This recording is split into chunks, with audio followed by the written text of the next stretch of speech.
Hello student, welcome to my channel basic student note. This is Sandhya Saini. Student, आज हम chapter 5 का part 7 लेकर आए हैं, जिसमें हम कुछ नया बताएंगे। तो आज जो नया होगा वो ध्यान से देखिएगा, क्योंकि आज का जो टॉपिक है वो मोस्ट इम्पोर्टेंट रहेगा। स्टूडेंट, सबसे पहले आप जाने विनिमय विपत्र का नवीनीकरण क्या होता है। हमें इस प्रश्न का नवीनीकरण यानी कि एक तरीके से रिन्यूअल, यानी कि बिल ऑफ एक्सचेंज जो करेंगे हम वो रिन्यूअल में करेंगे। किस तरीके से करेंगे? विनिमय पत्र के नवीनीकरण जो दे रखा है यहाँ पर। जब विपत्र के स्वीकर्ता को यह पूर्ण विश्वास हो जाता है कि वह विपत्र की भुगतान की तिथि विपत्र पर भुगतान नहीं कर सकेगा। इसका कहने का मतलब है कि जब स्वीकर्ता इस चीज़ पर पूर्ण विश्वास करेगा कि जो विपत्र है जिसका भुगतान वो क्या कर रहा है, भुगतान तिथि पर भुगतान नहीं कर पा रहा है, तो तब क्या होता है कि विपत्र के लेखक अपने लेनदार से एक नया विपत्र लिखने की प्रार्थना करता है। जिससे क्या होता है, जिससे प्राय लेनदार द्वारा स्वीकार कर लिया जाता है। ऐसी दशा में स्वीकर्ता अपने लेनदार को बढ़ाई हुई अवधि का ब्याज तथा समस्त व्यय चुकाता है। यानी कि जो पहला पुराना वाला लेनदार जितना भी भुगतान किया गया वो उसे नहीं लेता है, यानी कि भुगतान तो नहीं कर पाता है, लेकिन उसके साथ में वो क्या करता है, एक जो दूसरा नया लेनदार आता है उसे एक नया विपत्र लिखने की अनुमति देता है, यानी कि एक प्रार्थना करता है। फिर क्या करता है, लेनदार द्वारा उसको स्वीकृति प्रदान करता है, यानी कि जो स्वीकृति लेता है वो क्या करता है, बढ़ाई हुई अवधि या ब्याज समस्त व्यय चुकाता है, यानी कि पूरा भुगतान करता है। तो जो लेनदार होते हैं पहले विपत्र में संबंध में किए गए हैं और ब्याज की राशि या तो नगद दे दी जाती है या फिर विपत्र की राशि में जोड़ दी जाती है। ठीक है, नगद का मतलब होता है कैश में, ठीक है, यानी हैंड टू हैंड उसमें लिख दी जाती है या फिर जोड़ दी जाती है। तो इसे क्या कहते हैं, पुराने विपत्र के स्थान पर नए विपत्र का स्वीकार करना विनिमय विपत्र नवीनीकरण कहलाता है। यानी कि पुराने वाले को रिजेक्ट करके नया वाला विपत्र तैयार करना नवीनीकरण कहलाता है। इसी को ही रिन्यूअल ऑफ विल कहते हैं। ठीक है स्टूडेंट, तो आपको इतना समझ में आया। अब इसी के साथ में मैं कुछ जनरल एंट्रीज बताऊंगी जो इसी से रिलेटेड आपके क्वेश्चन से आएंगी। फिर उसके बाद एक न्यूमेरिकल क्वेश्चन कराएंगे स्टूडेंट। तो स्टूडेंट वीडियो को पूरा कंटिन्यू देखें ताकि आपको अच्छे से समझ में आए। सबसे पहले दे रखा है लेखक की पुस्तकों में लेखे करना। तो किस तरीके से करते हैं, जब पहला विपत्र रद्द कर लिया जाता है, यानी रद्द कर लिया जाता है, तो वो कैसे होता है, विनिमय विपत्र रद्द करता है स्वीकर्ता के द्वारा। तो accepted personal account debit to BR, यानी कि बिल रिसीवर अकाउंट डेबिट। इसके साथ ही नरेशन दे रखी है बीआर कैंसिल्ड। यहाँ पर आप हिंदी भी देख रहे हैं और इंग्लिश भी देख रहे हैं। यहाँ पर भी दे रखा स्वीकर्ता। एक्सेप्टेड पर्सनल को क्या बोलते हैं, स्वीकर्ता का व्यक्तिगत खाता यानी ऋणी। फिर बिल रिसीवर अकाउंट यानी कि बीआर अकाउंट, ये आपका यहाँ पर दे रखा है। उसके बाद बढ़ी हुई अवधि की ब्याज की राशि नगद प्राप्त होने पर। तो बढ़ी हुई अवधि जो है उस पर नगद की राशि ब्याज प्राप्त कैसे होती है ये देख लीजिए। जब नगद प्राप्त होता है तो आपके पास क्या आता है, कैश आता है। ठीक है, तो किस के जरिए आता है, ये आपका इंटरेस्ट के तरीके से आता है। जो इंटरेस्ट में आपको कैश मिलता है तो वो कैश हमारा नगद होता है। ठीक है, तो cash account debit to interest. तो being interest receive in cash, यानी कि रोकड़ खाता ऋणी हो जाता है और बैंक खाता आपका यहाँ पर धनी हो जाता है। तो ब्याज नगद प्राप्त हुआ। तो स्टूडेंट इतना आपको समझ में आया। इसके थर्ड पॉइंट पे यहाँ पर दे रखा है ब्याज नगद न मिलने पर।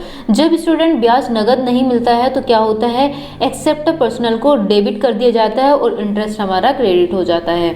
इसी के साथ में हमारा यहाँ पर टॉपिक 4 दे रखा है तिरस्कृत विनिमय विपत्र की आंशिक राशि नगद मिलने पर। तो तिरस्कृत यानी कि हमारा यहाँ पर यदि विपत्र की स्वीकृति विपत्र की आंशिक राशि और ब्याज नगद दे देता है तो शेष राशि क्या कर ली जाती है, स्वीकार कर ली जाती है। तो स्टूडेंट इसमें क्या करते हैं, जो राशि हमें नगद मिल रही है तो कैश अकाउंट डेबिट करेंगे to drawer personal account to interest. ठीक है स्टूडेंट, क्योंकि जो इंटरेस्ट है वो इंटरेस्ट जब हमें दिया जा रहा है तो उसके साथ में हमें क्या मिल रहा है, कैश मिल रहा है। तो कैश जो मिल रहा है वो हमने डेबिट कर दिया। किसके द्वारा मिल रहा है, या तो व्यक्तिगत खाते के द्वारा या फिर इंटरेस्ट के द्वारा मिल रहा है। तो दोनों में से कोई से भी मिल सकता है या दोनों से ही मिल सकते हैं। तो हमें जो भी मिलेगा वो क्या मिलेगा, कैश ही मिलेगा। समझ में आ गया स्टूडेंट। तो यहाँ पर जो कैश मिलेगा यानी नगद प्राप्त हुआ, इसे हिंदी में ये बोलेंगे। साथ में आप साइड में देख भी रहे होंगे कि हिंदी में भी लिखा हुआ है रोकड़ खाता ऋणी, देनदार के व्यक्तिगत खाता और ब्याज खाते यहाँ पर दे रखा है। तो स्टूडेंट आगे देखिए, आगे हमारा दे रखा है नया विपत्र स्वीकृत होने पर। तो यहाँ पर नया विपत्र जब स्वीकृत कर दिया जाता है तो स्टूडेंट ब्याज और नोटिंग व्यय नगद नहीं मिलते हैं, क्या मिलता है उसी के साथ में विपत्र की राशि जोड़ दी जाती है। तो इसके लिए एक निम्नलिखित लेखा यहाँ पर दिया गया है, जैसे कि B bill receiver account debit to debtors personal account. तो जो प्राप्य खाता है वो हमारा डेबिट हो जाएगा और देनदार द्वारा हमारा यहाँ पर पर्सनल अकाउंट यहाँ पर लिख दिया जाएगा। सेकंड में जब हम स्वीकर्ता की एंट्री बनाएंगे तो स्वीकृति की एंट्री में पुराने बिल को रद्द करना किस तरीके से करते हैं ये देख लीजिए। पहले हमने स्वीकार के द्वारा किया था, अब हम विपत्र के द्वारा करेंगे देय विपत्र, यानी कि bill payable account debit to drawer personal account. ठीक ऐसे ही इंटरेस्ट को नगद भुगतान करने पर अभी हमने लेखक की पुस्तक में प्राप्त किया था, तो अब क्या करेंगे, भुगतान कर रहे हैं, किसको कर रहे हैं, इंटरेस्ट से द्वारा, तो interest debit to cash account. ठीक है, आप सभी को समझ में आ रहा है। थर्ड पॉइंट में क्या दे रखा है, ब्याज की राशि नगद न देकर विनिमय विपत्र के साथ जोड़ने पर। तो ब्याज की राशि जोड़ी है तो interest account debit to drawer personal account किसके द्वारा जोड़ी गई है, ड्रॉवर पर्सनल अकाउंट के द्वारा। कौन सी राशि जोड़ी गई है, इंटरेस्ट की राशि यहाँ पर जोड़ी गई है। ऐसे ही फोर्थ पॉइंट में दे रखा है विपत्र की आंशिक राशि का नगद देने पर। अभी मैंने लेखक के अकाउंट में आपको बताया था कि कैश यानी कि नगद प्राप्त हो रहा है तो हमारा कैश डेबिट हो रहा है, लेकिन इस बार हमारा नगद प्राप्त नहीं हो रहा है, नगद देने पर, तो यानी कि दिया जा रहा है। तो इस तरीके से क्या होगा, drawer personal account debit, interest account debit to cash. ठीक है, किस किस के द्वारा दिया जा रहा है, एक तो लेखक के व्यक्तिगत खाते के द्वारा और दूसरा क्या है, ब्याज खाता। तो यहाँ पर किसके द्वारा कहा गया है, कैश के द्वारा कहा गया है स्टूडेंट, तो यहाँ पर हमारा कैश आ गया। इतना आपको समझ में आया। एक लास्ट पॉइंट है स्टूडेंट जो हमारा आता है हर बार, नया विपत्र स्वीकृत करने पर। तो जब नया विपत्र स्वीकृत करता है तब नवीनीकरण हमारा निकल करके आता है। तो स्टूडेंट ये वाला टॉपिक आप अच्छे से और ध्यान से सुनिएगा। यदि पुरानी विपत्र की राशि में से जो कुछ राशि ब्याज आदि का नगद भुगतान कर दिया जाता है तथा शेष राशि के लिए नया विपत्र स्वीकृत किया जाता है, तो स्टूडेंट क्या होता है, तब यदि ब्याज में नोटिंग चार्ज नगद न दिया गया हो तब उसकी राशि जो बनेगी स्टूडेंट वो क्या बनेगी, इसकी general entry drawer personal account debit to bill payable account. ठीक है, क्यों बनेगी, क्योंकि जो लेखक व्यक्तिगत खाता है वो एक तरीके से रिसीव कर रहा है, एक नया पार्टनर लेके आ रहा है। जो नया पार्टनर है नया विपत्र लिखा जा रहा है। ठीक है, और नया विपत्र जिसके किसके द्वारा लिखा जा रहा है, व्यक्तिगत खाते के नाम पर लिखा जा रहा है। ठीक है, तो यहाँ पर व्यक्तिगत खाता डेबिट हो गया और बिल पेबल अकाउंट यहाँ पर क्रेडिट हो गया। इतना आप सभी को समझ में आया। इसी के साथ मैंने आपको कहा था कि मैं आपको न्यूमेरिकल क्वेश्चन भी बताऊंगी, तो साथ ही चलिए देखते हैं न्यूमेरिकल क्वेश्चन को। ये क्वेश्चन है स्टूडेंट हमारा बिल का नवीनीकरण से रिलेटेड। ठीक है, तो यहाँ पर बिल का नवीनीकरण अभी मैंने आपको समझाया था। बिल का नवीनीकरण कब होता है, जब पुराना बिल हमारा क्या कर दिया जाता है, भुगतान नहीं कर पाता है तो हमें एक नया बिल लिखा जाता है। तो नया बिल लिखने पर हमारा बिल का नवीनीकरण आ जाता है। ठीक है स्टूडेंट, तो तब जब नया बिल आता है तो तब पूरा भुगतान करना पड़ता है और साथ ही ब्याज के साथ करना पड़ता है, क्योंकि पुराना बिल हम नहीं जमा कर पाते हैं और पुराने बिल में हमारा ब्याज लगता रहता है। तो हमारा क्या बनता है, एक नया बिल बनता है जिसमें हमारा ब्याज भी ऐड होके आता है। तो बिल का नवीनीकरण का मतलब आप समझ ही गए होंगे। ठीक है, चलिए इससे रिलेटेड क्वेश्चन भी करते हैं।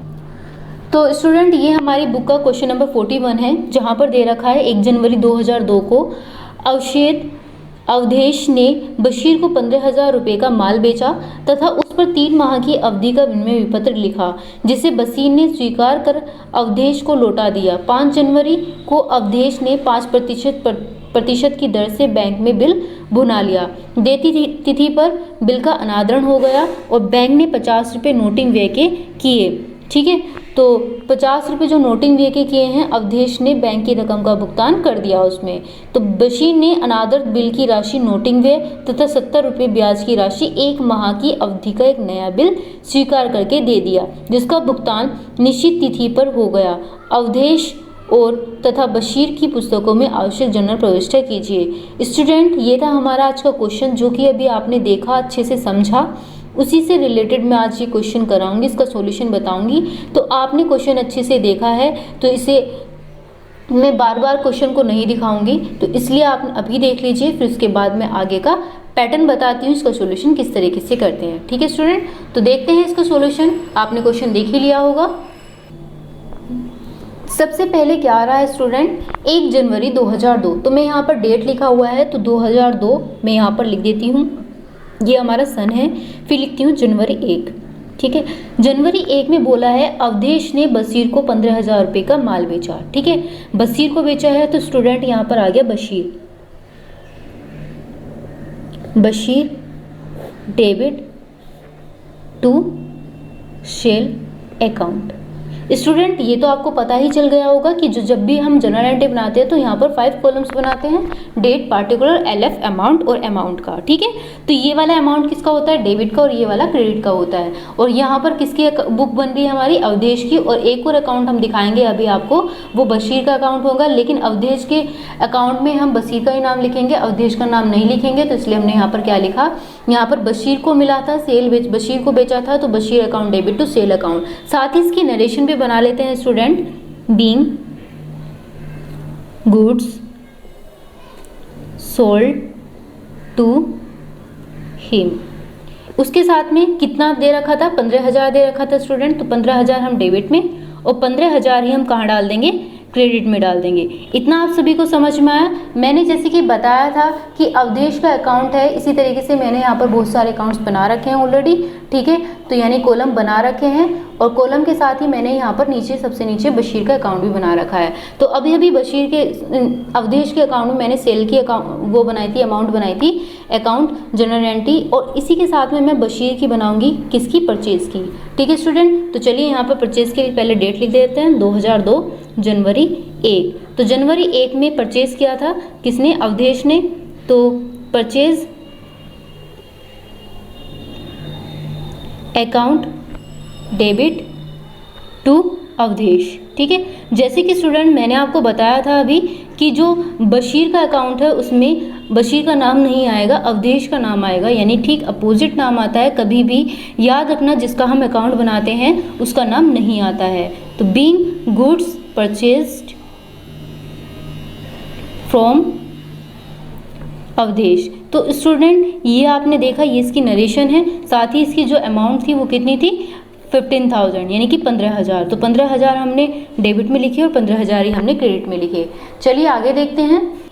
नेक्स्ट में क्वेश्चन में पूछा गया है कि उस 3 माह की अवधि का विपत्र लिखा जिसे बशीर ने स्वीकार कर अवधेश को लौटा दिया। ठीक है, अब जो स्वीकार करने की है और लौटाने की एंट्री है ये भी बना लेते हैं स्टूडेंट। ये भी हमारी 1 ही जनवरी को बनी थी, जनवरी 1। ठीक है, तो BR यानी कि बिल रिसीवर, तो मैं यहाँ पर लिख देती हूँ, डेबिट, यहाँ पर अकाउंट डेबिट टू बशीर। ठीक है, इसके साथ ही इसकी नरेशन भी बना लेते हैं, being acceptance receive from him. तो यहाँ पर स्टूडेंट इसकी जो अमाउंट आएगी वो 15,000 आएगी। तो 15,000 हमने डेबिट में और क्रेडिट में दोनों में डाल दिए। ठीक है स्टूडेंट, ऐसे ही हम बशीर के अकाउंट में बनाएंगे। तो बशीर के अकाउंट में जो यहाँ पर बिल रिसीव की बनी थी तो वहाँ पर क्या बनेगी? पेमेंट की बनेगी। ठीक है, तो चलिए पेमेंट की बना लेते हैं। जैसे कि मैंने आपको बताया था, कितने बनाया था? 1 जनवरी, जनवरी 1। यहाँ पर हमने 1 नहीं लिखा था, यहाँ पे 1 लिख लीजिए। तो जनवरी 1। अवधेश किस में बना रहे हैं? Awadhesh debit to bill payable. कौन कर रहा है बिल पेबल? अवधेश। फिर उसके बाद में इसकी नरेशन भी बना लेते हैं, बीइंग एक्सेप्टेंस गिव्स। ठीक है स्टूडेंट, इसकी जो अमाउंट है हमारी वो कितनी आएगी? 15,000। तो 15,000 हमने कहाँ पर लिख दिया? डेबिट में, और यहाँ पर क्रेडिट में भी हमने यही अमाउंट लिखी, 15,000। इतना आप सभी को समझ में आया? कितना आसान था यहाँ पर। यहाँ तक तो आपने अच्छे से कर ही लिया है। आगे देखिए, आगे हमसे क्या पूछा गया है। आगे हमसे पूछा गया है क्वेश्चन में कि 5 जनवरी को अवधेश ने 5% यानी प्रतिवर्ष की दर से बैंक से बिल भुना लिया। ठीक है, तो बिल भुनाने की एंट्री लिखेंगे यहाँ पर सबसे पहले। अब हम किसमें? 5 जनवरी में। तो जनवरी 5 यहाँ पे हम लिख लेते हैं। उसके बाद में बैंक में भुना लिया, बैंक से bank account debit, discount account debit,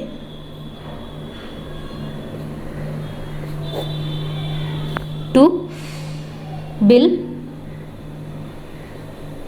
receivable. साथ ही इसकी एंट्री यानी कि जो नरेशन भी बना लेंगे, बीइंग BR लिख लेते हैं इसे शॉर्ट में, बिल रिसीवर को, डिस्काउंटेड विद बैंक। इतना आप सभी को समझ में आया? कितना आसान था यहाँ तक। इससे आगे देखिए, इसकी हम अमाउंट भी डाल लेते हैं। किस तरीके से डालेंगे स्टूडेंट, ये मैं आपको बता दूं। 15,000 का कितना परसेंट निकालना है आपको, यहाँ पर एक रफली वर्क बता रही मैं आपको, छोटा सा 5% निकालेंगे। उसके बाद 3 माह की अवधि पर स्वीकार बोला था स्टूडेंट, तो 3 माह यानी 3/12। इतना आप सभी को समझ में आया? 2 जीरो से 2 जीरो गई, 3 चौक 12। जब हम इसे 4 से भाग करेंगे स्टूडेंट, पहले हम 15 पंजे 75 यानी कि 750 लिख लेते हैं, और यहाँ पर 4 से जब हम इसको डिवाइड करेंगे स्टूडेंट, तो हमारा कितना आ रहा है, 87.5 हमारा निकल के आ रहा है। तो 87.5 हमने क्या करा, 4 से इसको भाग करा, भाग करने के बाद हमारा ये आया, ठीक है, 187.5 यानी कि 187.5 हमारा यहाँ पर आया है। ये क्या है, हमारा डिस्काउंट ही निकल के आया है स्टूडेंट। तो हमने यहाँ पर डिस्काउंट लिखा। आपको ये तो पता ही है बिल रिसीव कितना था हमारा, कितना था, 15,000 का था। तो 15,000 में से स्टूडेंट हम क्या करेंगे, अब 187.5 को हम लेस कर देंगे। जब हम इसे घटाएंगे तो स्टूडेंट 15,000 में से जब हम इसको घटाएंगे, तो घटाने के बाद जो हमारा आएगा वो कितना आएगा, 14,822.5। ठीक है स्टूडेंट, इतना आप सभी को समझ में आया। नेक्स्ट पॉइंट में देखिए उसने क्या बोला है, देय तिथि पर बिल का अनादरण हो गया, बैंक ने 50 रुपये नोटिंग व्यय के किए। ठीक है, तो अब नोटिंग चार्ज जो हमारा लगा था वो भी देख लीजिए स्टूडेंट, कैसे करेंगे इसका। कितना माह का बोला है स्टूडेंट, ये देखिए सबसे पहले 3 माह आगे लेके जाएंगे, क्योंकि 3 माह की स्वीकृति दे रखी थी स्टूडेंट। अब जो माह लेके जाते हैं हम वो डिस्काउंट के बाद ही यहाँ पर लिखते हैं, ठीक है, अमाउंट यानी कि डेट को चेंज करेंगे। तो जनवरी है, जनवरी के बाद 3 महीने क्या है, फरवरी, मार्च और अप्रैल। ठीक है स्टूडेंट, तो अप्रैल, 1 जनवरी में हम 3 अप्रैल 3 और जोड़ देंगे तो कितना हो जाएगा, 4 हो जाएगा। तो यहाँ पर क्या आएगा, 4 अप्रैल आ जाएगा स्टूडेंट। इतना आप सभी को समझ में आया, बहुत ही आसान था। फिर उसके बाद में जो हमारा बैंक रिसीव कर रहा था वो किस तरीके से कर रहा था, बसीर। तो बसीर अकाउंट डेबिट, ठीक है, किसको कर रहा था, बसीर कर रहा था, तो बसीर account debit to bank account. ठीक है, इसी के साथ में जब बिल डिसोनर कर रहा था, डिसोनर की अकाउंट बनाई थी, तो हम यहाँ पर इसकी डिसोनर की नरेशन भी बना लेंगे। Bill dishonour and noting charges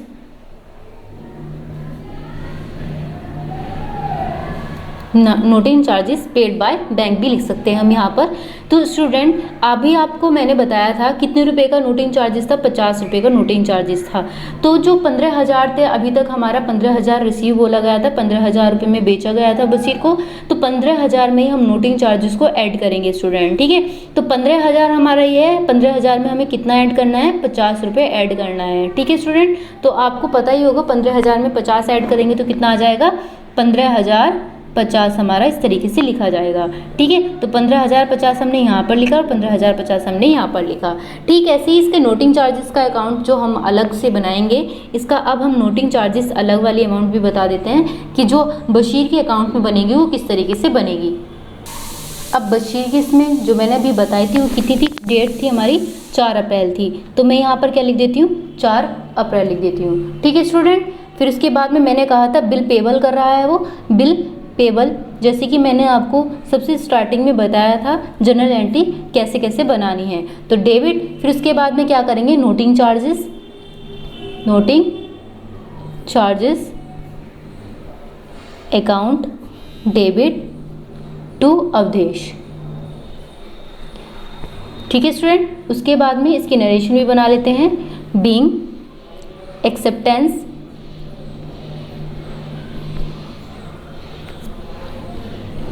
sorry, यहाँ पर बिल डिसोनर कर लेते हैं हम, क्योंकि हम एक्सेप्ट नहीं कर रहे हैं, हम क्या कर रहे हैं, बिल डिसोनर कर रहे हैं। ठीक है स्टूडेंट, तो यहाँ पर हम क्या लिखेंगे, डिसोनर कर रहे हैं, एंड क्या लिखेंगे, noting charges, noting charges account.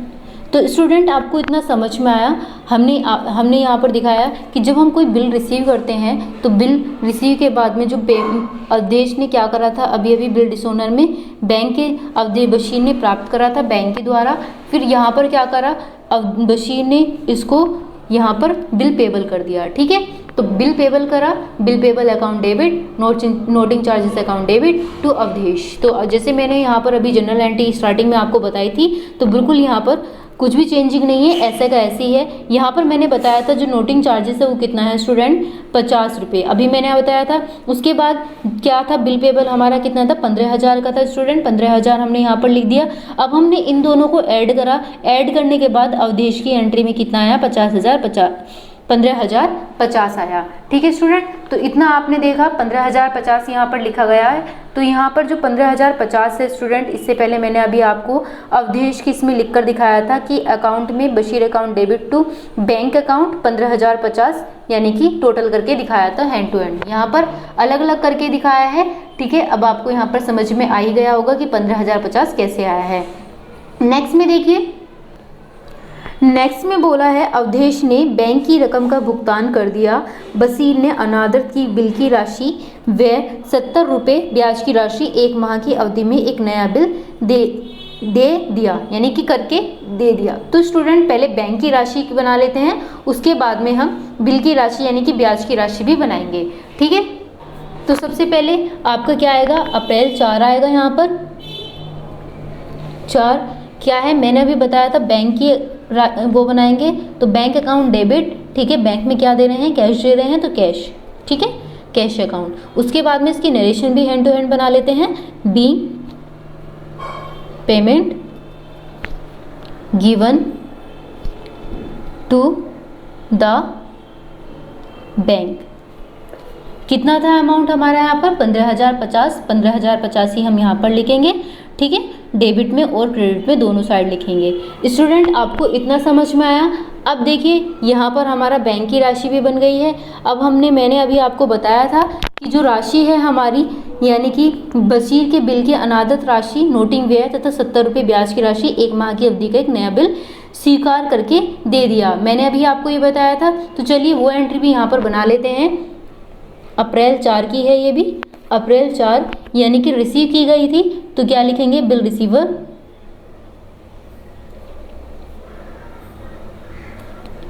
Account debit to Bashir. ठीक है, किसका अकाउंट है ये, अवधेश का अकाउंट है। अवधेश के अकाउंट में हम किसका नाम लिखते हैं, बशीर का नाम लिखेंगे। ठीक है, ठीक अपोजिट लिखेंगे। उसके बाद में इंटरेस्ट भी दे रखा था हमसे, इंटरेस्ट पूछा गया था, तो हमने यहाँ पर इंटरेस्ट भी लिख दिया। इतना आपको समझ में आया। तो इसके साथ इसकी नरेशन भी बना लेते हैं, फिर इसकी अमाउंट भी बताएंगे किस तरीके से डालेंगे।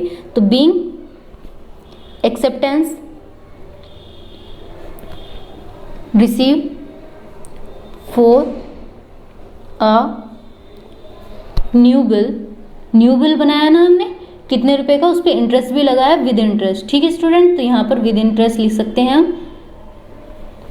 तो कितना है, देखो बस इंटरेस्ट कितना था हमारा, 70 रुपये का था। इतना आप सभी को समझ में आया। टोटल जो कैश हमारा जा रहा था वो कितना था, 15,050 का। इस 15,050 में हमें कितना ऐड करना है, 70 रुपये ऐड करना है। 0 की 0, 7 और 5 12। ठीक है, 5 का 5 और 1 का 1, तो कितना आया स्टूडेंट, 15,120 रुपये यहाँ पर आ गया है। इतना आप सभी को समझ में आया। ये तो था अवधेश के अकाउंट में हमने बनाया है। अब हमें किसके अकाउंट में बनाना है, बशीर के अकाउंट में इसकी राशि बनानी है। ठीक है, तो ये वाली जनरल एंट्री बना लेते हैं किसके, बशीर के अकाउंट में। तो स्टूडेंट ये है बशीर का अकाउंट, जैसे कि मैंने अभी बताया है अप्रैल 4। अप्रैल 4 में अभी हमने क्या करा था, बिल को रिसीव करा था, तो उसका ठीक अपोजिट हमने कहाँ पर क्या करा था, हमने बशीर को डेबिट क्रेडिट किया। तो अब हम क्या करेंगे, अवधेश को डेबिट करेंगे। तो Awadhesh debit interest account debit to bill payable account. इतना आप सभी को समझ में आया। इसके साथ ही इसकी नरेशन भी बना लेते हैं, being acceptance given with interest. ठीक है, जब नया बिल लिखा जाता है तो हम कौन सी एंट्री बनाते हैं, ये एंट्री बनाते हैं।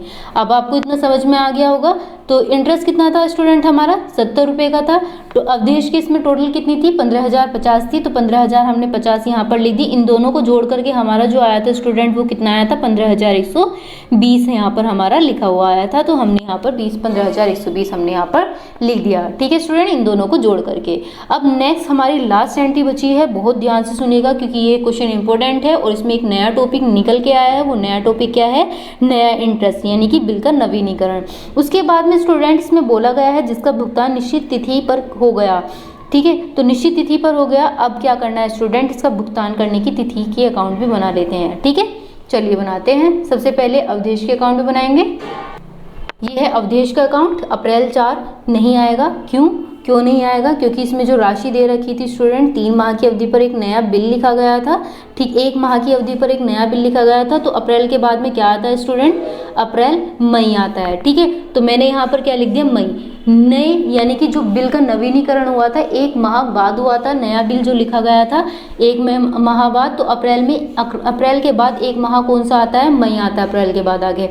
तो स्टूडेंट 3 दिन और जोड़ देंगे, 4 के बाद 3 दिन जब हम जोड़ेंगे तो कितना आ जाएगा, 7 मई आ जाएगा। ठीक है, तो कैश अकाउंट डेबिट, जैसे कि हम भुगतान की एंट्री बना रहे थे, तो cash account debit to bill receiver account. ठीक है स्टूडेंट, इसके साथ इसकी नरेशन भी बना लेते हैं। बीइंग कैश रिसीव्ड इन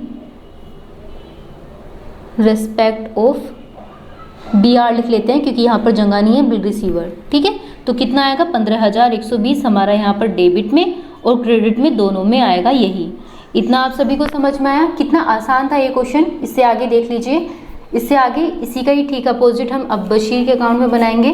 ठीक है, तो बशीर के अकाउंट में क्या बनाएंगे, bill payable account debit to cash, और डेट इस बार हो जाएगी स्टूडेंट चेंज, क्योंकि 1 माह बाद नया बिल लिखा गया था। तो 1 माह बाद क्या आता है, मई आता है। मई के बाद में 7 मई आ गया, जैसे कि मैंने अभी आपको समझाया था, बताया था। तो bill payable account debit to cash account. ठीक है, इसके साथ इसकी नरेशन बना लेते हैं। बीइंग बिल पेबल पेड कितना है, 15,120। तो 15,120 हम कहाँ लिखेंगे, यहाँ पर लिखेंगे। इतना आप सभी को समझ में आया। ठीक है, तो ये था आज का हमारा क्वेश्चन। अगर आपको क्वेश्चन समझ में आ गया है तो वीडियो को लाइक कीजिए, सब्सक्राइब कीजिए, ताकि आने वाली वीडियो आपको कंटिन्यू मिलती रहे। Thank you.